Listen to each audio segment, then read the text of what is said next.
ನಮಸ್ತೆ ಮಿತ್ರರೇ, ಇವತ್ತು ಒಂದು ಹೊಸತಾದ ಬ್ರೇಕ್ಫಾಸ್ಟ್ ಮಾಡೋಣ. ಅದು ನುಗ್ಗೆ ಸೊಪ್ಪಿನಿಂದ ಮಾಡಿದಂತಹದ್ದು. ನಮಗೆ ಕರಾವಳಿಯಲ್ಲಿ ಎಲ್ಲ ಹೆಚ್ಚಿನ ಮನೆಗಳಲ್ಲಿ ಇರುವಂತಹದ್ದು. ಬಹಳ ಆರೋಗ್ಯಕರ ಅಂಶವನ್ನು ಹೊಂದಿರುವ ಈ ನುಗ್ಗೆ ಸೊಪ್ಪಿನಿಂದ ನಾನೊಂದು ನನ್ನದೇ ಒಂದು ರೀತಿಯಲ್ಲಿ ಅಂದರೆ ಬಹಳ ಕ್ವಿಕ್ ಆಗಿ ಮತ್ತು ಸುಲಭ ರೀತಿಯಲ್ಲಿ ಮಾಡುವಂತಹ ಒಂದು ಈ ಬ್ರೇಕ್ಫಾಸ್ಟ್ ಅನ್ನು ತಯಾರಿಸಿದ್ದೇನೆ. ಎಲ್ಲರಿಗೂ ಉತ್ತಮವಾದುದು. ಅದರಲ್ಲಿ ಯಾವುದೇ ಒಂದು ಆರೋಗ್ಯಕ್ಕೆ ಸಮಸ್ಯೆ ಇರುವವರು ಅಂದರೆ ಕ್ಯಾಲ್ಸಿಯಂನ ಡಿಫಿಷಿಯನ್ಸಿ ಇರುವವರು ಇದನ್ನು ಆಗಾಗ ಮಾಡಿ ತಿಂದರೆ ಬಹಳ ಉತ್ತಮ. ಹಾಗಾದರೆ ಈ ಒಂದು ಹೊಸತಾದ ರೆಸಿಪಿಯನ್ನು ಹೇಗೆ ಮಾಡೋದು, ಅದಕ್ಕೆ ಏನೆಲ್ಲ ಸಾಮಗ್ರಿಗಳು ಬೇಕು ಎಂದು ನೋಡಲು ಅಡಿಗೆ ಮನೆಗೆ ಹೋಗೋಣ. ನಮಸ್ತೆ ಮಿತ್ರರೇ, ಇವತ್ತೊಂದು ಸ್ಪೆಷಲ್ ಬ್ರೇಕ್ಫಾಸ್ಟ್. ಈ ಮೊರಿಂಗಾ ಲೀವ್ಸ್ ಅಂದರೆ ನುಗ್ಗೆ ಸೊಪ್ಪಿನ ಲೀಫ್ ನೋಡಿ, ಒಳ್ಳೆ ಎಳತ್ತೆಳತ್ತುಂಟು. ಇದರಲ್ಲಿ ಒಂದು ಸ್ಪೆಷಲ್ ಆದ ಒಂದು ಬ್ರೇಕ್ಫಾಸ್ಟ್ ಮಾಡೋಣ. ನೋಡಿ, ಅದಕ್ಕೆ ಬೇಕಾದ ಸಾಮಗ್ರಿಗಳು ಸ್ವಲ್ಪ ಈ ನುಗ್ಗೆ ಸೊಪ್ಪು ಎಳೆಯದಾಗಿದ್ರೆ ಒಳ್ಳೆಯದು. ಇಲ್ಲೀಗ 4-5 ಕಾಯಿ ಮೆಣಸು, ನಿಮಗೆ ಬೇಕಿದ್ದಷ್ಟು ನೀವು ತಗೋಬಹುದು. ಖಾರ ಎಷ್ಟು ಬೇಕೋ ಅದರ ಪ್ರಕಾರ.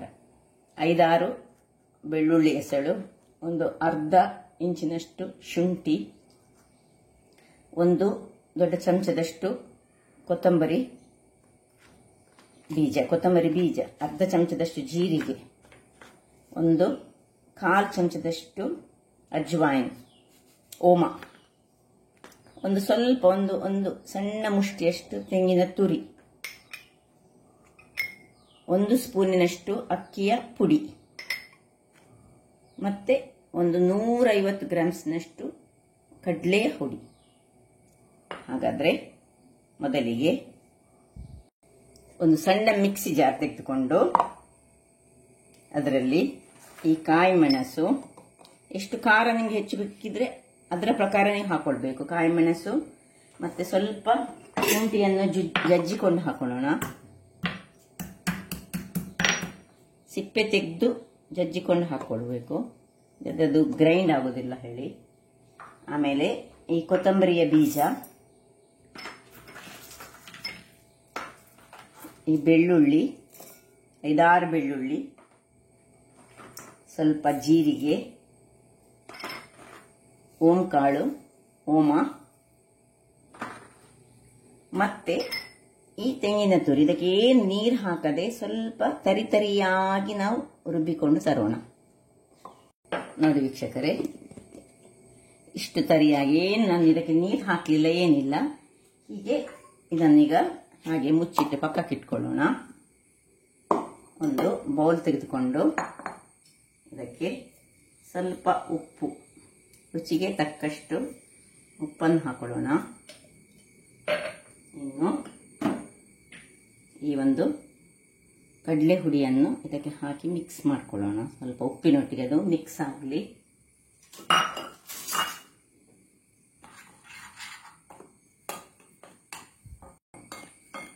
ಈಗ ಇದು ಮಿಕ್ಸ್ ಮಾಡುವಾಗ ಪುನಃ ಈ 1 ಚಮಚದಷ್ಟು ಅಕ್ಕಿ ಹುಡಿ ಇದನ್ನು ಸೇರಿಸ್ಕೊಳ್ತಿದ್ದೇನೆ ಇದಕ್ಕೆ. ಇದು ನಾನೀಗ 2 ಮಂದಿಗೆ ಮಾಡುವಷ್ಟು ಮಾಡಿದ್ದು. ಈಗ ಇನ್ನಿದಕ್ಕೆ ಸ್ವಲ್ಪ ನೀರನ್ನು ಹಾಕೊಂಡು ಇದನ್ನು ಕಲರಿಸಿಕೊಳ್ಳೋಣ.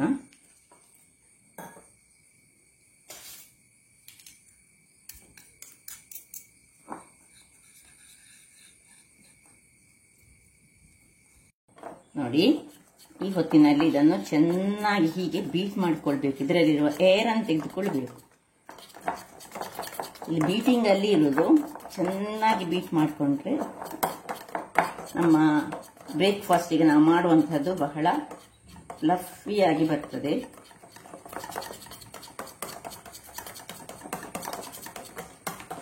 ಒಂದು 5 ನಿಮಿಷಗಳ ಕಾಲ ಆದರೂ ಹೀಗೆ ಒಂದೇ ಮೋಷನ್ ಅಲ್ಲಿ ನಾವು ಅದನ್ನು ತಿರುಗಿಸ್ಕೊಳ್ಬೇಕು.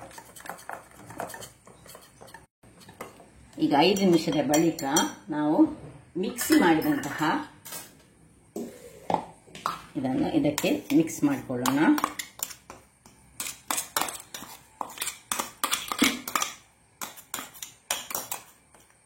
ಈಗ ಈ ಹೊತ್ತಿನಲ್ಲಿ ನಿಮಗೆ ಬೇಕಿದ್ರೆ ಕೆಂಪು ಮೆಣಸಿನ ಹುಡಿ ಸಹ 1 ಚಮಚ ಬೇಕಿದ್ರೆ ಹಾಕೊಳ್ಬಹುದು, ಖಾರ ಬೇಕಿದ್ದವರು. ಅಥವಾ ಈ ಗ್ರೀನ್ ಮೆಣಸಿನ ಬದಲು ನೀವು ಕೆಂಪು ಮೆಣಸನ್ನು ಸಹ ಯೂಸ್ ಮಾಡಬಹುದು, ಅದು ಸಹ ನಡೀತದೆ.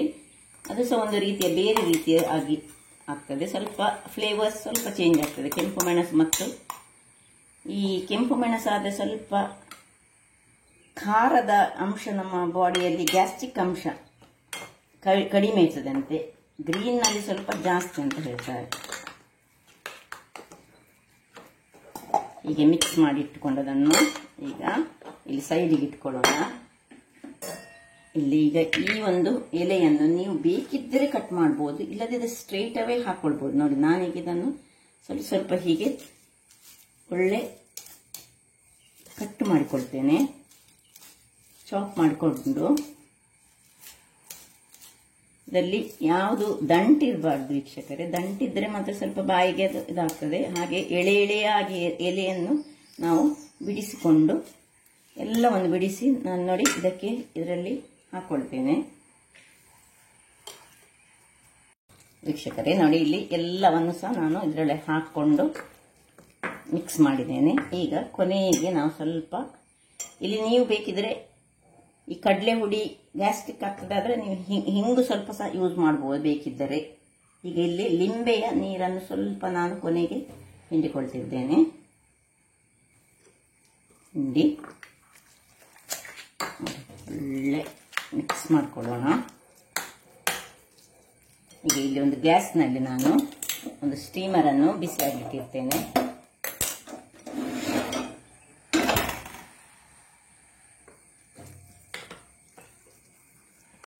ಇಲ್ಲಿ ನೋಡಿ, ಈ ಕನ್ಸಿಸ್ಟೆನ್ಸಿ ನೋಡಿ ಹೀಗೆ ಇರಬೇಕು. ತುಂಬ ದಪ್ಪ ಸಾಗಬಾರ್ದು. ಇದು ದಪ್ಪ ಆದ್ರೆ ಒಳ್ಳೇದಾಗುದಿಲ್ಲ, ತುಂಬ ನೀರು ಸಹ ಅಲ್ಲ. ನೋಡಿ, ಈ ಹದದಲ್ಲಿ ಇರ್ಬೇಕು. ಹೀಗೆ ಪೂರ್ ಮಾಡ್ಲಿಕ್ಕೆ ಆಗ. ಈಗ 2-3 ಲೋಟ ತೆಗೆದುಕೊಂಡಿದ್ದೇನೆ ನಾನು.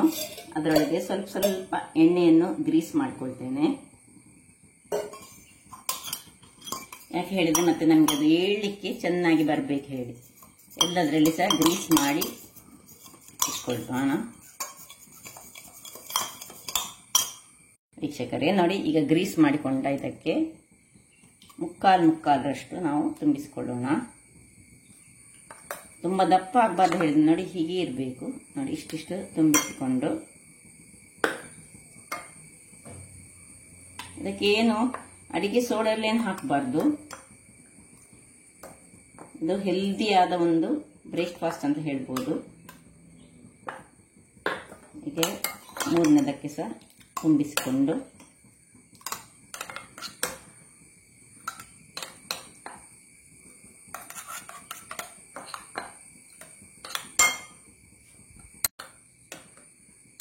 ನೋಡಿ 3 ಲೋಟದಲ್ಲಿ ಆಯ್ತು. ಇದು ಇಬ್ಬರಿಗೆ ಆಗುವಷ್ಟು ನಾನು ಅಳತೆಯಲ್ಲಿ ಮಾಡಿದ್ದೆ. ಈಗ ಇಲ್ಲಿ ಸ್ಟೀಮರ್ ಸಹ ನೋಡಿ ಬಿಸಿಯಾಗಿದೆ. ಈಗ ನಾವು ಸೀದಾ ಇದಕ್ಕೆ ಏನು ಬೇರೆ ಇಡ್ಬೇಕಂತಿಲ್ಲ, ಸ್ಟ್ರೈಟ್ ಅವೇ ಇದನ್ನು ಲೋಟವನ್ನೇ ಇದರೊಳಗೆ ಇಟ್ಟುಕೊಳ್ಳೋಣ.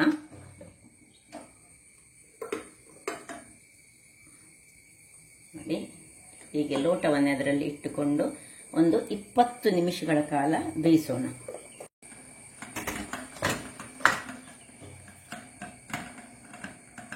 ವೀಕ್ಷಕರೇ, 15 ನಿಮಿಷಗಳ ಬಳಿಕ ಸ್ವಿಚ್ ಆಫ್ ಮಾಡ್ಕೊಳ್ಳೋಣ.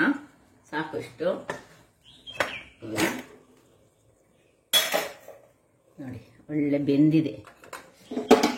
ಈಗ ಒಂದೊಂದನ್ನೇ ನೋಡಿ ಹೀಗೆ ಉಬ್ಬಿ ಬಂದಿದೆ ನೋಡಿ ಮೇಲೆ.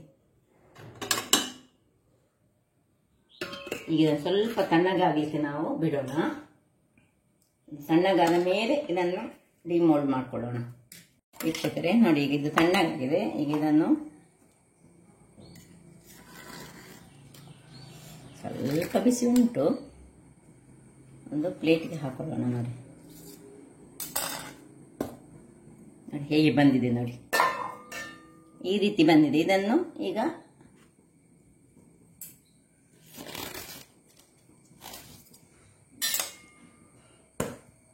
ನೋಡಿ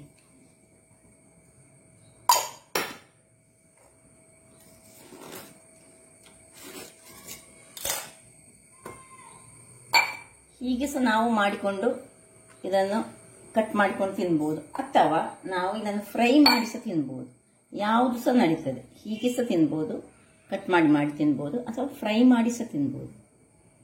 ಇದನ್ನು ನೋಡಿ ಹೀಗೆ ಸ್ಮಾಲ್ ಆಗಿ ಹೀಗೆ ಕಟ್ ಮಾಡಿಕೊಂಡು ಫ್ರೈ ಮಾಡಿ ಸಹ ನಾವು ತೆಂಗಿನ ಎಣ್ಣೆಯಲ್ಲಿ ಫ್ರೈ ಮಾಡಿ ತಿಂದರೆ ಬಹಳ ರುಚಿಕರವಾಗಿರ್ತದೆ. ಅಥವಾ ಹೀಗೆ ಖಾಲಿ ಇದಕ್ಕೆ ಚಟ್ನಿ ಅವಶ್ಯಕತೆ ಸಹ ಇಲ್ಲ, ಅಥವಾ ಮಸಾಲೆಗೆ ಹಾಕಿ ಸಹ ನಾವು ಇದನ್ನು ವೀಕ್ಷಕರೇ ಇಲ್ಲಿ ನೋಡಿ, ಇದನ್ನು ಹೀಗೆ ಒಂದೊಂದು ತುಂಡುಗಳಾಗಿ ಕತ್ತರಿಸಿಕೊಂಡು ನಾವು ಎಣ್ಣೆಯಲ್ಲಿ ಫ್ರೈ ಸಹ ಮಾಡ್ಕೊಳ್ಬಹುದು. ನೋಡಿ ಹೀಗೆ ಇದನ್ನು ಸಣ್ಣ ಸಣ್ಣದಾಗಿ ಕಟ್ ಮಾಡಿಕೊಂಡು, ಅಥವಾ ಸೀದಾವೂ ತಿನ್ಬಹುದು, ಹೇಗೂ ಆಗ್ತದೆ.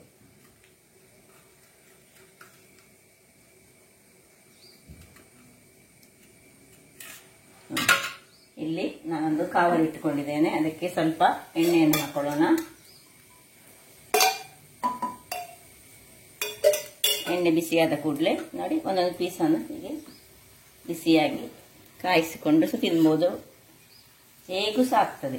ಇದು ನಿಮಗೆ ಬಿಟ್ಟದ್ದು.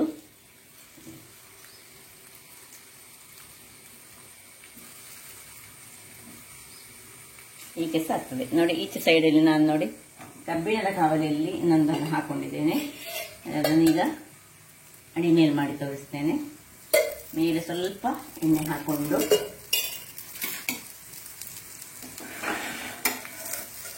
ತುಂಬ ಎಣ್ಣೆ ಅಗತ್ಯ ಸಹ ಇಲ್ಲ ನೋಡಿ, ಎಷ್ಟು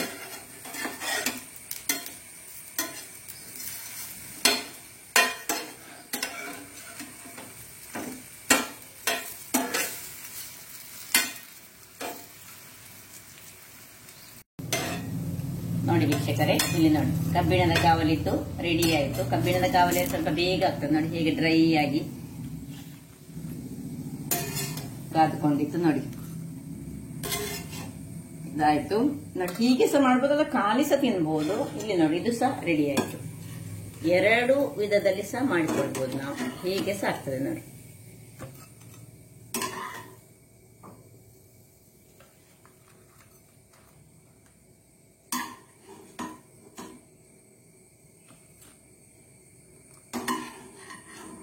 ಆರೋಗ್ಯಕ್ಕೆ ಸಹ ಉತ್ತಮ. ನಾವು ಕಾಯಿಸಿದ ಸ್ವಲ್ಪ ಆಯಿಲ್ ಬೀಳ್ತದೆ ಅಷ್ಟೇ, ಅದು ಬಿಟ್ಟು ಇಲ್ಲದಿದ್ದರೆ ಖಾಲಿ ಸಹ ತಿನ್ಕೊಳ್ಬಹುದು. ಹಾಗಾದ್ರೆ ನನ್ನ ಈ ಕುಕಿಂಗ್ ಚಾನಲ್ ನಿಮಗೆ ಇಷ್ಟ ಆದರೆ ಬೋಳೂರು ಸುವರ್ಣ ಚಾನಲನ್ನು ಲೈಕ್ ಮಾಡಿ, ಶೇರ್ ಮಾಡಿ ಹಾಗೂ ಸಬ್ಸ್ಕ್ರೈಬ್ ಮಾಡಿ, ಹಾಗೂ ನನ್ನ ಇನ್ಸ್ಟಾಗ್ರಾಮ್ ಪೇಜನ್ನು ಫಾಲೋ ಮಾಡಿ. ಧನ್ಯವಾದಗಳು.